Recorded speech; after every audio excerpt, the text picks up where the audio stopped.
What is going on, everyone? My name is my name is, and today we're going to be reviewing the series finale of Castlevania. Now, before I begin, I think you already saw the title of the video. You already know this is going to contain some major spoilers. I apologize, but if you clicked on the video, then you know what you're getting yourselves into, so you've been warned. Now then, Castlevania is based off the video game series from Konami, which has the same name, and it came out in 1986. The Netflix series, though, focuses completely different from the video game series, where it focuses on Vlad Dracula Tepes, the leader of the vampires who wants to wipe out humanity after they murdered his human wife Lisa, who was burned at the stake after being falsely accused of being a witch. So Dracula builds his army of monsters to help him wipe out humanity and make them pay for what they did. But standing in his way is Trevor Belmont, not Simon Belmont like from the video game. This is Trevor Belmont, the last member of the famous monster hunting family, the Belmonts. The other is Silva Benedis, a magic user who uses elemental magic to help her fight, and Adrian Alucard Tepes, the son of Dracula and Lisa. So what I love about this season is the first season is the introduction of Dracula, establishing him not really as this evil monster, but someone who, has been wronged. He lost his wife. He wants revenge. He wants to wipe out humanity for what they did. And you kind of feel for the guy, while also introducing us to our heroes, with Trevor being kind of a drunk and someone who doesn't seem interested in hunting down or killing monsters, but he is thrown into this, and he comes across Silva, and the two of them work together against these monsters, and eventually leads them to Alucard, who wants to help them defeat Dracula and save humanity. This all builds up in the second season, where it does a great job fleshing out all these characters, developing them, and building up the story to the big epic finale between Dracula against Trevor, Silva, and Alucard. Now, yes, Dracula does end up being killed, and you would think that'd be the end of the series, because, you just killed off your main villain. There's no way you can continue doing this, right? Well, you'd be wrong, because Season 3 deals with pretty much the fallout of what happened, where we see Trevor and Silva going out killing monsters, Alucard pretty much dealing with being isolated, the introduction to our main villain, Carmilla, who, with Hector's help, ends up betraying Dracula. And we're also focusing the other part of the story with Isaac, the last loyal servant of Dracula, who Dracula ends up saving in order to keep him alive. So we see Isaac's own path of him building his own army, and this builds up towards Season 4, where eventually he will come across Carmilla and her followers in order to destroy them for what they did. And this actually leads to two amazing moments in this story arc, where we see one, Isaac meeting up with Hector, who believes his former friend is going to come to kill him for betraying Dracula, but to his surprise it doesn't happen. Isaac has no intention of killing him. He has no anger towards him, and this leads to the two of them seem to reconcile with one another. Hell, even Hector helps his friend get to Carmilla in order to help him kill her.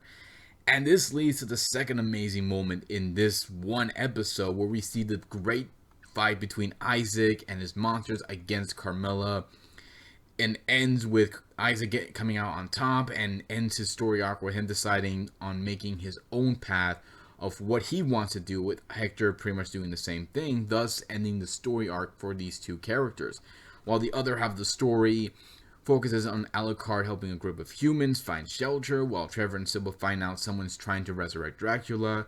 This eventually leads to our heroes crossing paths again, working together, fighting against the same common enemy, and trying to stop Dracula from being resurrected, and even stop the mastermind behind this. So, in my view, Castlevania does an amazing job introducing us to these characters who have pretty much all left such a great impact, and did such an amazing job with this series. I love Trevor and Silva's relationship, how it started off in the first season, and how it slowly built up to this, what we have now, especially in around Season 3, and even giving us a satisfying ending with these two characters. While Alucard, who not used to being around other humans, other people, eventually becomes isolated, and then to helping a group of humans, and is given a great ending with him being accepted by the people despite his heritage, and even possibly being given a love interest. Like I said, Isaac's story is also done very well. I love how it starts off with him hating humanity, wanting to wipe them out, but somewhere along the line between season 3 and 4, he appears to have given that up, while showing he is really starting to live his own life with Hector also free, no longer manipulated, no longer being used. He's now given a chance to live his own life without being bound to someone. What makes this finale even better is through some magical ritual that the vampires were trying to perform, they succeeded in somehow bringing Dracula back. Not just him, but his wife Lisa. Maybe not in the way that they had hoped, but they were both brought back. With our heroes and our vampire villains finding out about this, Dracula and Lisa decide to use the second chance at life to be together while preparing perhaps one day to return to their son. But for right now, they're on their own, and that's pretty much how we end the whole series,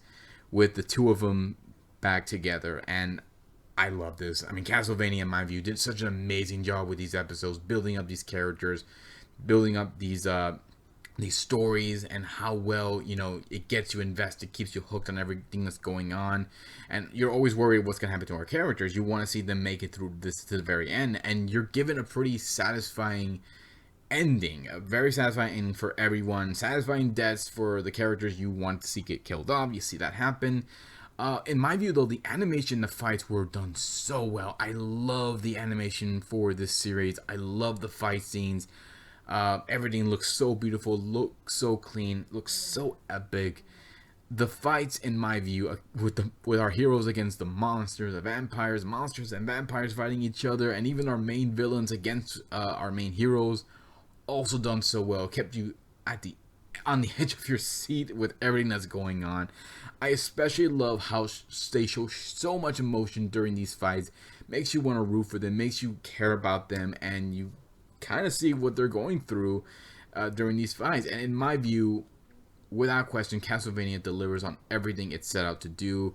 It's a great adaptation to the video game series, not only able to get us invested in the story and the characters, but also admire the beautiful animation behind the series. It's a shame the series has to conclude, but I'm not disappointed. I'm glad that it ended the way it did. It gave us a great, satisfying conclusion to this amazing series, and there's also talk that they're going to develop a new series which will exist in the Castlevania universe.